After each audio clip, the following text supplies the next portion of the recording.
नमस्कार दोस्तों, मैं हेमा बागरी आप सभी का आपके अपने YouTube channel the force academy पे स्वागत करती हूँ। तो आज हम 22 फरवरी के शिफ्ट 4 के क्वेश्चन सॉल्व करेंगे। तो चलिए क्वेश्चन की तरफ चलते हैं। ये रहा हमारा आज का पहला क्वेश्चन। देखिए क्वेश्चन में बोल क्या रहा है, पी क्यू और आर का अनुपात क्रमशः 6:5:9 है। यदि उनका योग 400 है तो पी और आर के बीच में कितना अंतर है। पी और आर के बीच में कितना अंतर दिख रहा है, कितना अंतर दिख रहा है? 3 का दिखाई दे रहा है ना। ये 400 वैल्यू किसकी है? 6 5 तीनों को योग कर देंगे, उसी का ही वैल्यू दिया, उसी का योग दिया हुआ है। 6 5 11 11 9 20 20 की वैल्यू ये है, निकालना हमें 3 है, यानी कि कितना हो जाएगा 60 आपका राइट आंसर हो जाएगा, जो कि ऑप्शन नंबर डी पर दिया हुआ है। तो अगले क्वेश्चन पे चलते हैं। ऐसी कितनी 2 अंकीय संख्याएं हैं जो 8 से विभाज्य हैं? देखिए जब भी ऐसा कुछ भी पूछता है कि कितनी संख्याएं हैं 2 अंकी, तो पहले तो आप ये देख लीजिए 8 से जो भी स्टार्ट करेंगे, 8 के बाद 8 को हटाकर 16, ये पहली संख्या होगी, दूसरी अंकी जो डिवाइड होगी, और लास्ट देख लीजिए 2 डिजिट तक कौन सी संख्या विभाजित हो रही है। आप चले जाएंगे यहाँ से तो 96 ऐसी संख्या है जो 8 से विभाजित हो रही है। अब हमें निकालने के लिए इसको क्या एक फार्मूला लगाते हैं, लास्ट संख्या माइनस फर्स्ट संख्या बटे जितना भी डिफरेंस होता है तो कर देंगे, तो आपका क्या आ जाएगा, आपका आंसर आ जाएगा। देखिए कितना आ रहा है, ये माइनस करेंगे अगर तो 0 और 8, 8 दहम 80, इधर पास आपका फार्मूला देखिए, मैं पहले फार्मूला बताती हूँ, लास्ट संख्या प्लस फर्स्ट संख्या बटे जो भी डिफरेंस होता है और क्या होता है प्लस 1। ठीक है, हमने यहाँ पास प्लस 1 नहीं किया था, यानी प्लस 1 कर देंगे तो 11 आपका राइट आंसर हो जाएगा, जो कि ऑप्शन नंबर ए पर दिया हुआ है। अगले क्वेश्चन की तरफ चलते हैं। किसी धनराशि पर 2 वर्षों के लिए चक्रवृद्धि ब्याज वार्षिक रूप से संयोजित 967.5 रुपए है। कितनी बोल रहा है, कितनी है? 967.5 रुपए। यदि ब्याज की दर 15% वार्षिक है तो वह धनराशि कितनी है? 15% वार्षिक है, 15% यानी कि 3/20, यानी कि कोई मूलधन कितना है 20 आज, और वो कितना हो रहा है 23, और कितने साल बोल रहा है 2, यानी कि ये क्या हो जाएगा स्क्वायर। ये हमारा किसका है, ये मूलधन हो गया, और ये क्या आ जाएगा मूलधन। तो इसका ये वर्ग कर देंगे अगर तो ये 400 आ जाएगा, और 23 का वर्ग कर देंगे तो 529 आ जाएगा। ठीक है, अब देखते हैं, लेकिन हमें वैल्यू ना कि मूलधन की दी है क्वेश्चन पे, ना ही मिश्र धन की दी हुई है। वैल्यू दी किसकी है, ब्याज की, जो कि इनका डिफरेंस करने पे आएगी 129। ये 129 967.5 वैल्यू किसकी हो जाएगी 129 की, और हमें निकालना क्या है, क्या क्वेश्चन पे बोल रहा है, तो वह धनराशि ज्ञात कीजिए। ठीक है, ये आप ये कर दीजिए और इसे डिवाइड कर दीजिएगा। पहले हम इनटू कर लेते हैं, उसके बाद ही हम क्या करेंगे, डिवाइड कर देंगे 129 से डायरेक्ट। 4 पंचे 20 हासिल 2, 4 सते 28 31, 4 छंग 24 24 3 27, 4 9 36 37 38। अब 129 से इसे क्या करना है, डिवाइड कर देना है। अब 129 का अपने देखिए कितने बार करेंगे अगर, तो लास्ट में से आता है 9 त्रिक 27, यानी कि लास्ट पे आ रहा, तो हम 3 से गुणा करके देख लेना है शायद, क्योंकि इतने लंबा किसी से भी टेबल्स नहीं याद रहता कि सब ऐसे कर लेंगे। देखिए 3 से करते हैं तो क्या यही आ रहा है, 3 नमा 27, 2 3 दूनी 6 7 8 3, हाँ ये पूरा पूरा 3 से जा रहा है, ठीक है। ये एक यहाँ पास बचा हुआ तो 4 से मल्टीप्लाई करवाए थे, तो यहाँ हमने एक 0 नहीं लिखा था। ये आपका कितना आ रहा है 3000, ऑप्शन पे सी ऑप्शन पे दिया हुआ है, क्या हो जाएगा 3000। आगे बढ़ते हैं। प्रथम 17 प्राकृतिक संख्याओं के वर्गों का औसत कितना है? क्या बोल रहा है? प्रथम 17 प्राकृतिक संख्याओं के वर्गों का औसत कितना है? देखिए,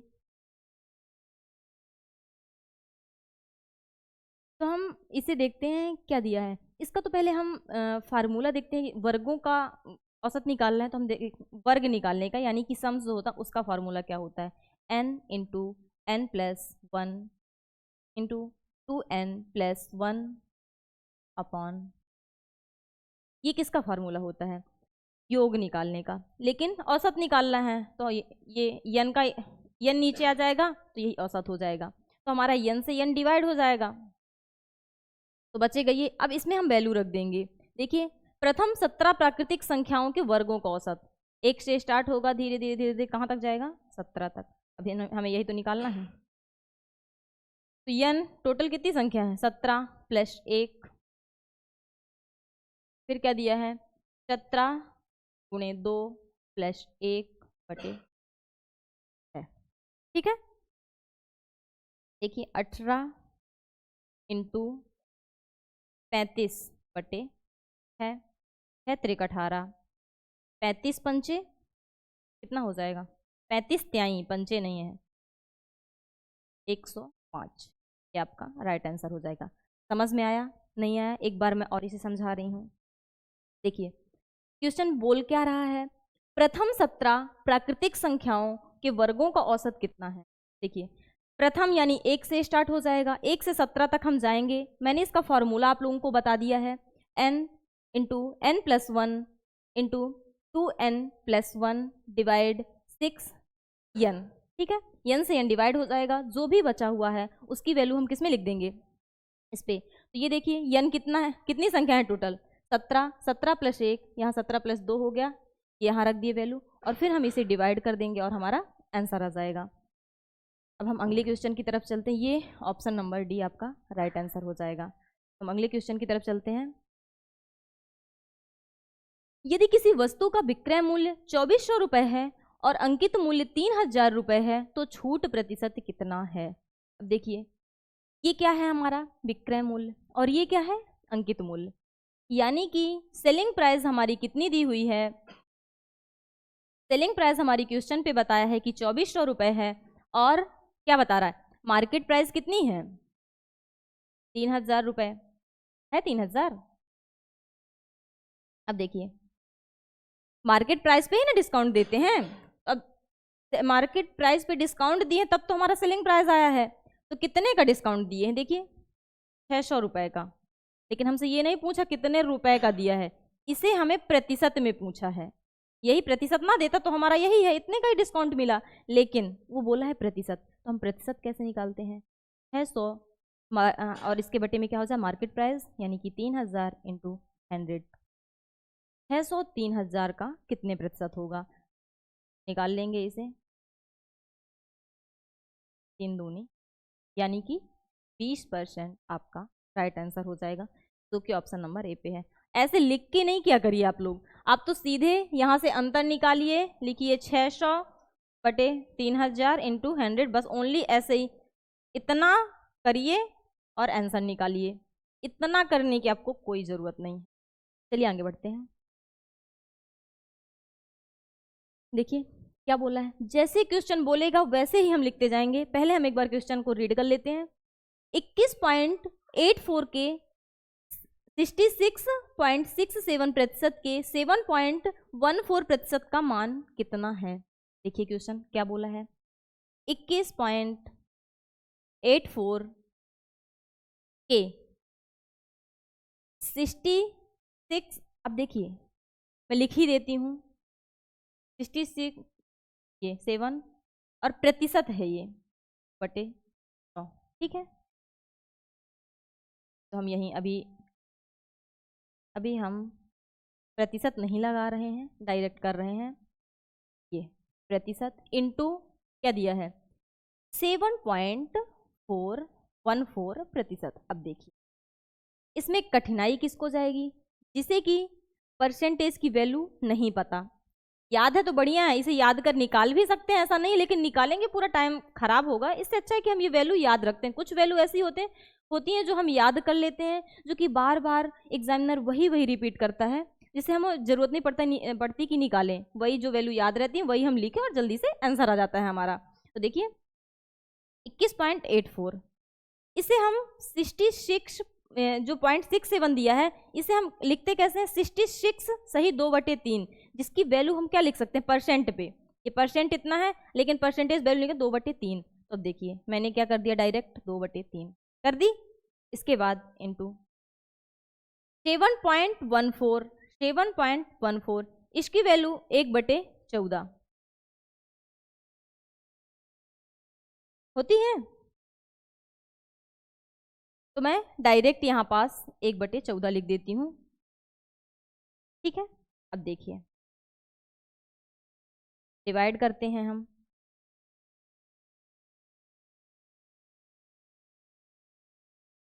कर ही दें।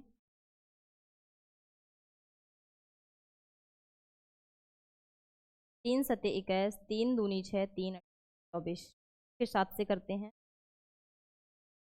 7 एकम 7,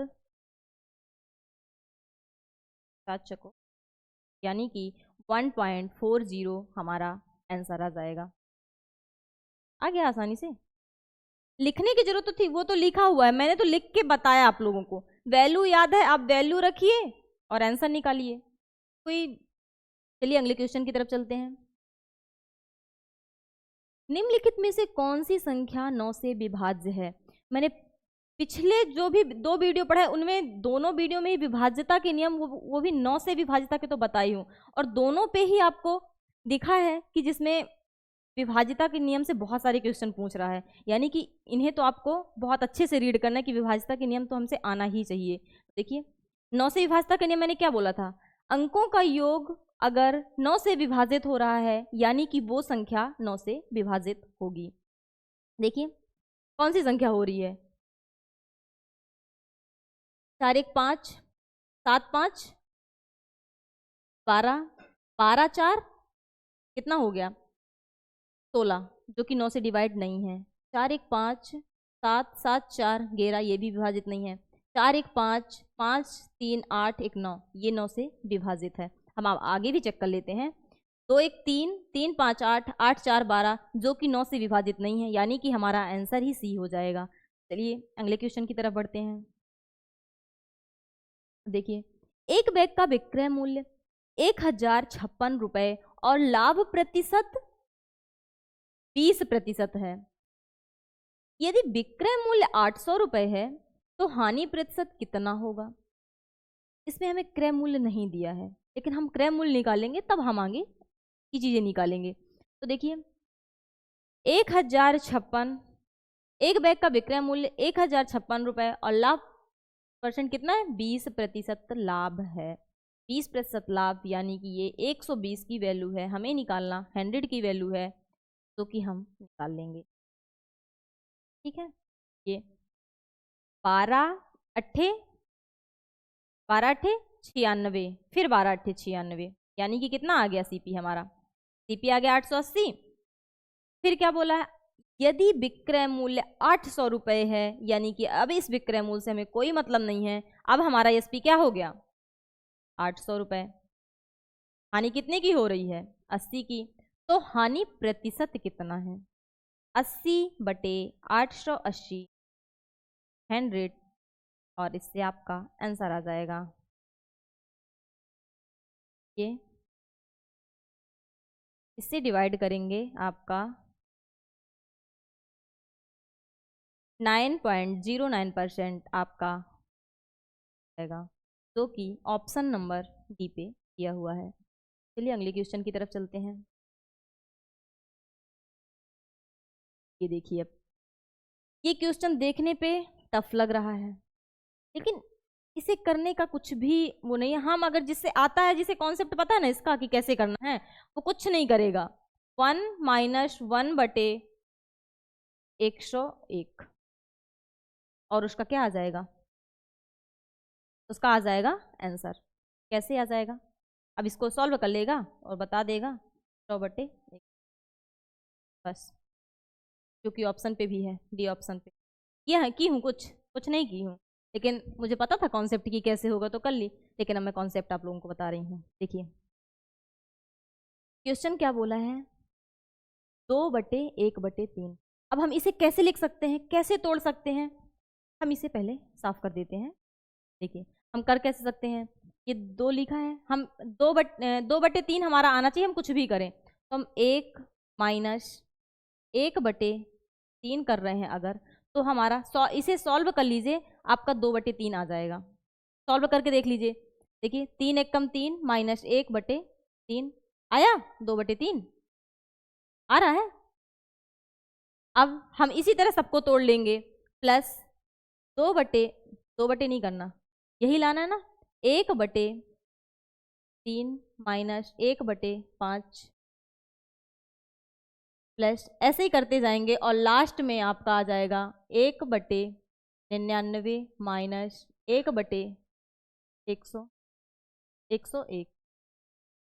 ठीक है, अब आप जब देख लिए हैं कि ये आ गया तो इसमें करते क्या है, बस ओनली सब देखिए, ये भी डिवाइड हो रहा है इससे, ये डिवाइड इसी तरह आगे से हो जाएगा, ये सब डिवाइड हो जाएंगे, जितने भी दिए हैं सब, बस पहला बचेगा जो भी है और लास्ट का बचेगा, तो हम पहले को लास्ट से माइनस कर देंगे, क्योंकि हमारा बचता ही यही है, सब कट जाता है, ओनली पहला बचता है और लास्ट में भी जो भी संख्या वो बचती है।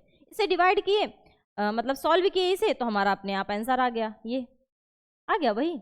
बस ये पता होता तो आप यही कर देते, करने की जरूरत ही नहीं थी। चलिए आगे बढ़ते हैं।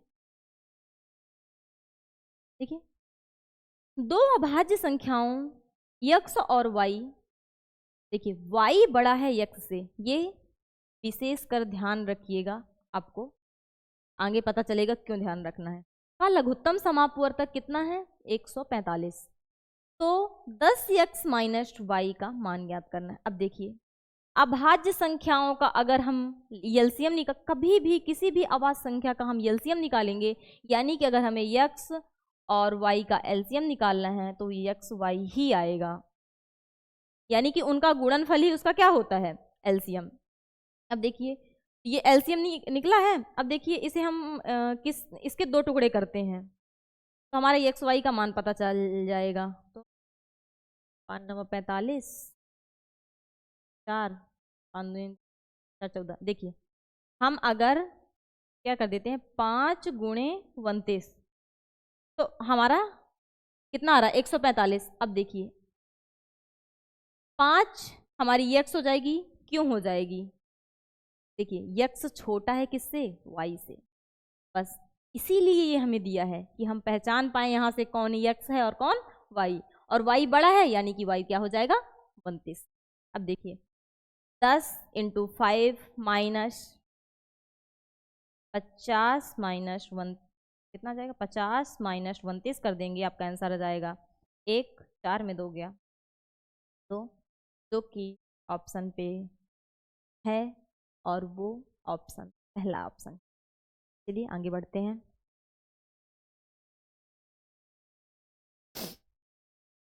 एक व्यक्ति ने 24% की वार्षिक दर पर साधारण ब्याज पर कुछ धनराशि ऋण पर दी। यदि 5 वर्षों में प्राप्त ब्याज ऋण पर दी गई धनराशि से 1200 रुपये अधिक हो जाता है तो ऋण पर दी गई धनराशि कितनी है। अब क्वेश्चन को आप लोग पहले एक बार ध्यान से देख लीजिए कि क्वेश्चन बोल क्या रहा है। क्वेश्चन में कुछ नहीं है, क्वेश्चन को अच्छे से समझ गए आप, यानी कि आपका आंसर आ गया। देखिए 24% दिया हुआ है, हम कुछ नहीं देख रहे हैं, पहले ये माना पी हमारा यानी कि मूलधन कितना है 100, ठीक है, और 5 वर्ष यानी कि टाइम कितना है 5, 24% यानी कि दर कितनी है हमारी 24%। अब हमें ब्याज निकालना है, यानी कि ये इसका मल्टीप्लाई करवाइए, 5 चौको 20, 2 5 2 10 2 12, ठीक है। ये हमारी क्या हो गई, ESI यानी कि ब्याज। अब हमें ये देखना है, देखिए आगे, 5 वर्षों में प्राप्त ब्याज ऋण पर दी गई धनराशि 1200 रुपये अधिक हो जाता है। यानी क्यों अधिक होता है, मूलधन तो हमारा 100 था, अधिक दिया है ना, अधिक क्यों होगा, जब ब्याज जुड़ेगा। इसमें ब्याज कितना जुड़ रहा है, BC तो जुड़ रहा है ना, ब्याज BC है, लेकिन क्वेश्चन में बोल रहा है नहीं 1200 रुपये है ब्याज। ठीक है भाई, 1200 कर देते हैं। 1200 किसकी वैल्यू हो जाएगी, 20 की। हमें निकालने को क्या बोल रहा है, तो ऋण पर दी गई धनराशि कितनी थी, हमने 100 ही तो दिया था, 100 दिया था, 100 का मान निकाल लेते हैं कि चलो ठीक है भाई, तुमने तो 1200 बोला था, 1200 के हिसाब से हम अपने 100 की वैल्यू निकाल लेंगे। ये देखिए, ये 600 यानी कि 6000 आपका आंसर आ जाएगा, तो कि ऑप्शन नंबर। चलिए आगे बढ़ते हैं। देखिए, अनिल एक काम 80 दिनों में पूरा कर सकता है। अनिल 30 दिनों में कुल काम का कितना प्रतिशत काम पूरा कर सकता है। मान लीजिए अनिल एक कार्य क्षमता से कोई कार्य कर रहा और कितने दिनों में कर रहा है, 80 दिनों में कर रहा है, यानी कि टोटल वर्क क्या हो गया, 80। ठीक है, अनिल 30 दिनों में कुल काम का कितना प्रतिशत काम कर पाएगा। 30 की कैपेसिटी से अगर एक कार्य क्षमता से काम करेगा अगर, तो 30 ही काम कर पाएगा, यानी कि 1 × 30 यानी कि 30 ही काम किया। ठीक है, अब बोला है कुल काम का कितना प्रतिशत कर पाएगा, यानी कि 30 काम करेगा, ये 30 80 का कितना प्रतिशत है, निकाल लीजिए, यानी 300/8, जो भी आ जाएगा, 8 त्रिक 24, 6 8 सत्ते 56, 8 पंचे 40, आपका आंसर हो जाएगा। कुछ भी नहीं है, ये सवाल ही इतना इजी सवाल देता है कि कोई भी बच्चा 20 में से 20 क्वेश्चन करके चला आएगा, कोई एक भी गलत नहीं होगा, ऐसे सवाल ही देता है वो नॉर्मल से। चलिए आगे बढ़ते हैं। 11 पुरुषों के एक समूह की औसत आयु 53 वर्ष है। ध्यान दीजिएगा, कितनी है, 53 वर्ष। 2 पुरुष समूह छोड़ देते हैं और समूह की औसत आयु में 1 वर्ष की वृद्धि हो जाती है। कितने की वृद्धि हुई है, 1 वर्ष की। समूह छोड़ने वाले 2 पुरुषों की औसत आयु कितनी है। देखिए, 11 पुरुषों की औसत आयु कितनी है, 53 है, 53। 2 पुरुष छोड़ रहे हैं काम को, कितने छोड़ते हैं, 2, और समूह की औसत आयु में 1 वर्ष की वृद्धि हो जाती है। 2 पुरुष छोड़ दिए यानी कि 9 हो गई, और उनका औसत कितना हो गया, 1% की वृद्धि, तो 54 हो गया। यानी कि कितने छोड़े हैं, यानी कि कितने की वृद्धि, 1 की 9 में, तो पूरे 9 पे हुई ना। ये वृद्धि क्यों हुई है, यानी कि जो 2 गए हैं वो कहीं ना कहीं अपना 9 छोड़कर गए हैं। यानी कि अब देखिए बोला क्या है, समूह छोड़ने वाले 2 पुरुषों की, यानी कहीं ना कहीं उनका वो 53 रहे होंगे, जो भी थे वो 53 तो उनकी औसत थी, यानी कि 53 के थे, तो ये -9, क्यों 9, ये वृद्धि 1 की क्यों हो रही है, यही कि वो इतना छोड़ कर जा रहे हैं, इतना छोड़ के जा रहे हैं, तब तो वृद्धि हो रही है ना 1 वर्ष की, और औसत निकालना है तो /2। तो अब देखिए 53 गुणे 2/2 कर देते हैं, -9/2, यानी कि ये 2 से 2 कट गया, 2 चाकू 8 2 5। ठीक है, अब 53 में 4.5 करिए, माइनस करिए, तो कितना आ जाएगा, 48.5। आप माइनस करिएगा, देख लीजिएगा, इतना ही आएगा। ठीक है, जो कि ऑप्शन नंबर सी पे है। समझ में आ गया है, ये नहीं आया हो इसे एक बार मैं और समझा देती हूँ। पहले क्वेश्चन देख लीजिए आप कि क्वेश्चन में बोला क्या है। 11 पुरुषों के एक समूह की औसत आयु 53 वर्ष है। 2 पुरुष समूह छोड़ देते हैं और समूह की औसत आयु 1 वर्ष की वृद्धि हो जाती है। समूह छोड़ने वाले 2 पुरुषों की औसत आयु कितनी, पहले 11 लोगों की औसत आयु कितनी थी, 53। 2 पुरुष छोड़ दिए यानी कि 9 बचे, और उनकी औसत आयु में 1 की वृद्धि हो जाती है, यानी कि कितना हो गया, 54। उनकी औसत वर्ष आयु कितनी हो गई 54, यानी कि 1 का अंतर कितने में पूरे पे इफेक्ट डाल दिया 9 पे। अब देखिए ये उसने बोला है समूह छोड़ने वाले 2 पुरुषों की औसत आयु, हमें औसत आयु निकालना है, यानी कि जो 2 व्यक्ति गए हैं वो कहीं ना कहीं 53 के तो रहे ही होंगे, यानी 53 इंटू 2 कर दिए हम। फिर उसके बाद 9, ये जो 9 है ये 9 कहीं ना कहीं छोड़ के गए होंगे, तभी 1 वर्ष की वृद्धि होती है। अगर लेके गए होते तो वही कम हो जाता औसत इनका, लेकिन कम नहीं हो रहा है, क्या हो रहा है, वृद्धि हो रही है उसमें। तो ये माइनस हो गया और इनका औसत निकालना है तो 2 से डिवाइड कर देंगे और फिर हम इसे आगे सॉल्व कर लेंगे और हमारा आंसर आ जाएगा। तो सवाल पे कुछ नहीं है, बस थोड़ा सा लैंग्वेज ऐसी दे देता है कि हमें उसमें दिक्कत चली जाती है, तो हमें ज़्यादा परेशान नहीं होना है। सवाल को थोड़ा सा क्वेश्चन देखते टाइम हमें घबराना नहीं है, आसानी से हम सवाल को कर सकते हैं। चलिए आगे बढ़ते हैं। एक वस्तु का क्रय मूल्य 360 रुपए है, यदि लाभ 8% है तो लाभ का मूल्य कितना है। देखिए एक वस्तु का क्रय मूल्य कितना है 360 रुपए, सीपी कितना है 360। अब देखिए लिख रही हूँ, इतना लिखने की जरूरत नहीं है, डायरेक्ट आप निकाल सकते हैं। कैसे करके 360 इंटू 8/100 और आपका 8 48 4 8 24 24 4 28, ये आपका आंसर। यही तो निकालना था, यही ना था क्वेश्चन पे। प्रतिशत तो नहीं, 8%, हाँ लाभ का मूल्य है निकालना है, तो ये आगे आपका। चलिए आगे बढ़ते हैं। ये देखिए ए एक काम को 28 दिनों में पूरा कर सकता है, बी ए से 68% अधिक कुशल है। लैंग्वेज समझिएगा, लैंग्वेज समझ गए तो क्वेश्चन पे कुछ भी नहीं है, और लैंग्वेज ही नहीं समझे तो नहीं कर पाएंगे। देखिए उसी काम को पूरा करने में बी द्वारा लिए गए दिनों की संख्या ज्ञात कीजिए। देखिए ए किसी काम को कितने दिनों में पूरा करता है 28 दिनों में, ये नहीं देखते हम। बी ए से 68% अधिक कुशल है, यानी कि ए कितना हो जाएगा, ए 100, बी 68% अधिक कुशल है ना, तो 168 हो जाएगा, बी हो गया।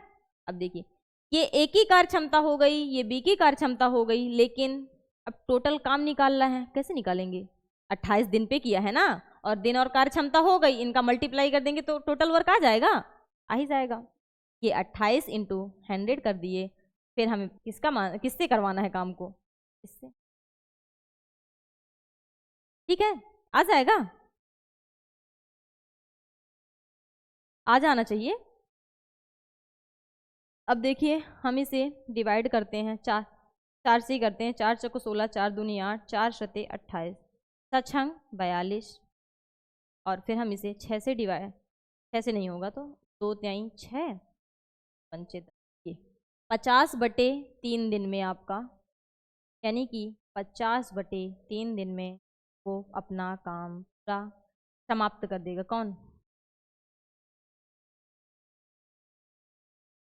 देखिए क्वेश्चन पे बोला ये 28 दिनों में, एक काम को 28 दिनों में पूरा कर सकता है, बी ए से 68% अधिक कुशल है, ठीक है, यानी कि ए 100 हो जाएगा और ये 168 अधिक कुशल है ना, ये इनकी क्या आ जाएगी, इफिशियंसी, यानी कि कार्य क्षमता, ठीक है। अब उसी काम को पूरा करने में बी द्वारा लिया गया समय, यानी कि ये इसका दिन भी दिया है, इसकी कार्य क्षमता है, तो टोटल वर्क किससे निकल आएगा, 28 इंटू 100 कर देंगे, यानी कि 28 तो उसका टोटल वर्क है। लेकिन अब ये टोटल वर्क हमसे किससे करवाना है, अकेले बी द्वारा कितने दिनों में, मतलब यानी कि कितने दिन में पूरा कर पाएगा, तो हम 168 से डिवाइड कर देंगे, यानी कि बी 50/3 दिन में काम को समाप्त कर देगा, ठीक है। चलिए अब अगले क्वेश्चन में चलते हैं। क्या बोल रहा है क्वेश्चन, किसी वस्तु पर लगाए गए कर में 17% की कमी की जाती है और उसकी खपत में 17% की वृद्धि होती है, राजस्व में प्रतिशत परिवर्तन कीजिए। देखिए जब भी किसी क्वेश्चन में उतने की ही कमी हो रही, उतने की ही वृद्धि हो रही है, तो कुछ नहीं करिए, उन्हीं का वर्ग कर दीजिए, 289 और बटे में 100 होता है, तो आपका आंसर हो जाएगा 2.89 आपका आंसर। कभी भी ऐसा सवाल आता है कुछ नहीं करिए आप, उतने की ही कमी उतने की ही वृद्धि तो उसका स्क्वायर कर दीजिए और 100 से डिवाइड कर देंगे, आपका आंसर आ जाएगा। चलिए अगले क्वेश्चन, नहीं इस पे देखिए, ये ए नंबर पे दिया हुआ है कि और हमेशा, सुनिए एक बात सुनिए, कमी होगी कि वृद्धि होगी, वृद्धि भी तो दी हुई है, लेकिन नहीं ना, वृद्धि नहीं होगी। क्यों नहीं होगी? कभी भी ऐसे क्वेश्चन पे हमेशा हमें वृद्धि तो कभी नहीं होती, हमेशा हमें होती है तो क्या होती है, कमी ही होती है। तो कभी भी आता है तो क्या करेंगे हम, इसका वर्ग निकाल के 100 से भाग दे देंगे, और यानी कि इतने परसेंट की हमें कमी हुई, इतने प्रतिशत की कमी हुई। चलिए आगे बढ़ते हैं। एक व्यक्ति 6 किलोमीटर प्रति घंटे की चाल से चलता है और 4 घंटे में एक निश्चित दूरी तय करता है। यदि वह व्यक्ति अपनी चाल को बढ़ाकर 8 किलोमीटर प्रति घंटा कर दे तो उसे समान दूरी तय करने में कितना समय लगेगा? यानी कि देखिए, स्पीड का रेशियो क्या दिया हुआ है, पहले स्पीड 6 थी, फिर आगे बोला है 8 किलोमीटर प्रति घंटा कर दे, यानी कि पहले जो उसकी स्पीड थी उसे वो बढ़ाकर, पहले 6 थी अब वो 2 बढ़ा दिया, यानी कि 8 कर लिया। इनका हमारा रेशियो बन गया 6 रेशियो। अब देखिए, अब हमें टाइम का रेशियो चाहिए। अब हमारा टाइम का हम देखते हैं। अब देखिए, टाइम का रेशियो क्या हो जाएगा, 8:6। क्यों हो गया? क्यों? क्योंकि उसने क्वेश्चन पे बोल दिया है चाहे ऐसे चले चाहे ऐसे चले, किसी भी चाल से चले, वो इस चाल से चले या इस चाल से चले, लेकिन वो दूरी समान ही, एक ही दूरी उसे तय करना है, किसी भी चाल से वो तय करेगा। अगर दूरी समान दी हुई है तो टाइम का उल्टा हो जाता है, ठीक है, जो भी स्पीड का रेशियो होगा उसका उल्टा कर देंगे तो किसका रेशियो आ जाएगा, टाइम का रेशियो। अब देखिए, पहले दिया है, अब क्वेश्चन पे देख लीजिए वैल्यू भी दिया हुआ है, किसकी वैल्यू दिया हुआ है, और 4 घंटे में एक निश्चित, पहली चाल से जो चल रहा था, जो उसको टाइम लगा था, वो बोल रहा है 4 घंटे ही लगा था, लेकिन क्वेश्चन में हमारे कितना लगा था, 8। ये 4 वैल्यू किसकी है, 8 की, लेकिन हमें निकालना कि इसकी वैल्यू है। जो 8 किलोमीटर प्रति घंटा की चाल से चल रहा था तब उसे कितना टाइम लग रहा था, रियल टाइम निकालना है ना, तो हमें 6 था, लेकिन 4 दूनी 8, 2 3 6, यानी कि 3 घंटे वह समय लेगा। ऑप्शन नंबर, चलिए आगे बढ़ते हैं। ये देखिए, स्मूदी एक रेसिपी में फल और दही का अनुपात 5:2 है तथा दही और शहद का अनुपात 3:1 है। रेसिपी में फल और शहद का अनुपात आपको ज्ञात करना है। अच्छा, आप लोग ही बताइए देख के क्वेश्चन, क्या इसमें कुछ, क्वेश्चन में कुछ है? कुछ भी नहीं है क्वेश्चन पे। जहां तक कि हम अभी तक 17 क्वेश्चन कर चुके हैं और मुझे किसी भी क्वेश्चन में ऐसा नहीं लगा कि क्वेश्चन में कुछ भी ऐसा दिया है जो आप सॉल्व नहीं कर सकते हैं। बहुत ही इजी सवाल है और इन्हें बस जैसे पढ़ाती जा रही हूँ रिवीजन करते जाइएगा। यही सवाल, ऐसे ही सवाल आपके पेपर में पूछे जाते हैं, बस डाटा चेंज कर देता है और यहाँ वहाँ से बस यही लैंग्वेज जो इनकी है वही लैंग्वेज उसकी कर देता है, बस ऐसे ही क्वेश्चन पूछता है, बस लैंग्वेज समझिए क्वेश्चनों से आप, और रिवीजन करते जाइए, साथ ही साथ रिवीजन करते जाएंगे, आपका ये कंप्लीट भी हो जाएगा और पेपर आएगा तो आपको ज़्यादा टेंशन भी नहीं होगी। और आप देखिए इस पे क्या बोला है, फल और दही का कितना है अनुपात, फल हो गया, ये दही हो गया, इसका 5:, और शहद भी है ना। देखिए, फल और दही का कितना है, 5:2, दही और शहद का कितना है, 3:। अब मैं ये आपको सॉल्व करना बताई भी थी। अब देखिए, 3×5 = 15, 3 दूनी 6, 4, 3 दूनी है ये 5:। देखिए 5:2 फल और दही का दिया हुआ है, और क्या दिया, दही और शहद का कितना दिया, 3:1। इसीलिए तो मैं यहाँ पास गलत कर रही हूँ, मैं सोच रही हूँ ऑप्शन पे क्यों नहीं है। इसलिए ये सब आपको ध्यान रखना है कि कहाँ क्या गलत कर रहे हैं, जल्दबाजी पे नहीं करना। पता चले अभी हमारा आंसर दिया होता 15:4, हम वही क्लिक कर देते और एग्जामिनर देख के कैंसिल कर देता, काट देता, 0 नंबर दे देता, हम बोलते हम तो सही करके आए थे। ये देखिए 1, यानी कि यहाँ 2 आ जाएगा।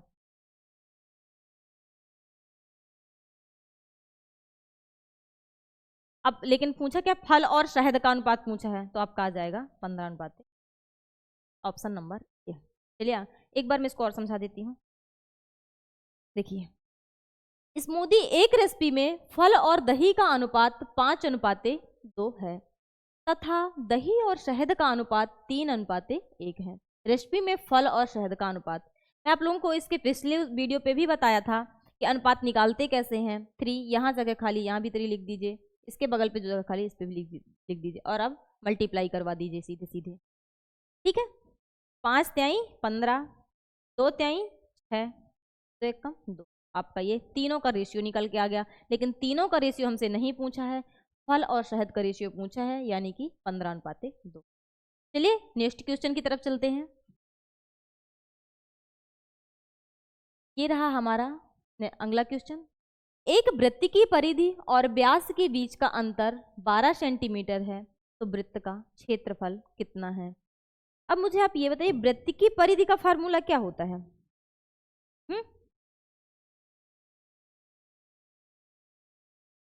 वृत्त की परिधि यानी 2πr है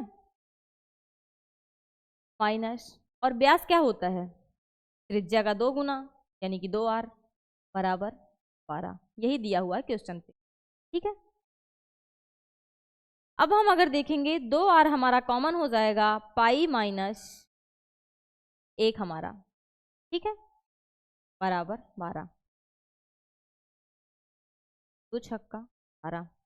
अब r 22/7 माइनस 1 बराबर 6, यानी कि r इंटू 15/7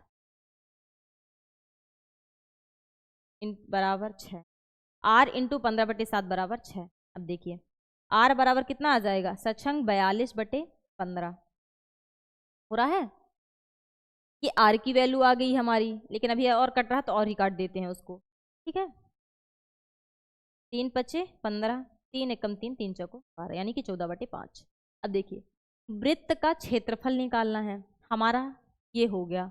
हमने इससे क्या पता कर लिया, आपकी त्रिज्या की, त्रिज्या कितनी थी। वृत्त का क्षेत्रफल क्या होता है, πr², यही होता है। हाँ, अब देखिए आगे हम 22/7 पाई का मान होता है, और त्रिज्या अभी अभी हम निकाले हैं कितनी, 14/5, यानी कि 14/5 2 बार स्क्वायर में है, यानी 14/5 आ गया। अब हो जाएगा 7 दूनी 14 आया। अब इसे मल्टीप्लाई कर लीजिए आप, ये 44 गुणे 14 करिए, 14 चक्को 56, 5 14 चक्को 56, ये आ गया। पचम 25, 25 से अब डिवाइड कर दीजिए, 25 दूनी 50, 11 आ गया। 25 चाको 100, फिर कितना बच रहा है, 16। ठीक है, 25 एक 16 हो गया नेक्स्ट, 25 छक्का 150, 10 25, यानी कि आपका राइट आंसर हो जाएगा 24.64, जो कि ऑप्शन नंबर डी पे दिया हुआ है। चलिए आज के लास्ट क्वेश्चन की तरफ चलते हैं, बाकी हमने सारे सॉल्व कर लिया है। ये हमारा लास्ट क्वेश्चन, ये भी सॉल्व कर लेते हैं जल्दी से। अभिषेक अपने लैपटॉप का मूल्य क्रय मूल्य से 50% अधिक अंकित करता है। वह अपने ग्राहक को अंकित मूल्य पर 30% की छूट देता है। लाभ प्रतिशत कितना है? अब मुझे बताइए आप, अंकित मूल्य इसका कितना हो गया है, 150, क्योंकि कोई वैल्यू तो हम 100, सीपी हमेशा अपने आपका 100% होता है, यानी कि 50% बढ़ा के यानी कि 150। वह अपने ग्राहक को अंकित मूल्य पर 30% की छूट देता है। ठीक है, तो 30% की छूट देगा तो क्या हो जाएगा, 15 या 45, यानी कि 45 इसमें माइनस करेंगे यानी कि 5, ये इसका एसपी हो जाएगा। यानी कि कितने लाभ कितने का हुआ है, उसे ऑप्शन पे आपके नहीं दिया हुआ है ये, जो कि देखिए, ये देखिए 5% आपका आंसर आ जाएगा। तो मुझे इसमें देखिए ऑप्शन पे आपके नहीं दिया है, ऐसे ही ऑप्शन आपके कुछ ऑप्शंस दे देता है एग्जामिनर जो कि गलत होते हैं, फिर उसके हमें नंबर भी मिल जाते हैं, लेकिन इस पे देखिए 15% दिया, 10% दिया, 8% दिया, 20% दिया, नहीं आएगा। जिससे नहीं बनता वो 10 बार और इसी पे टाइम लगा देगा। टाइम नहीं लगाना तो ठीक है, क्लिक करना है करिए, नहीं छोड़ दीजिए, इस पे नंबर आपको मिल जाएंगे। आपका राइट आंसर इसका होगा 5% का प्रॉफिट होता है। अगर आप लोगों को मेरा वीडियो पसंद आया हो तो आप लोग प्लीज़ इसे लाइक, कमेंट, शेयर और सब्सक्राइब ज़रूर करें। तो इसी के साथ मैं आज विदा लेती हूँ।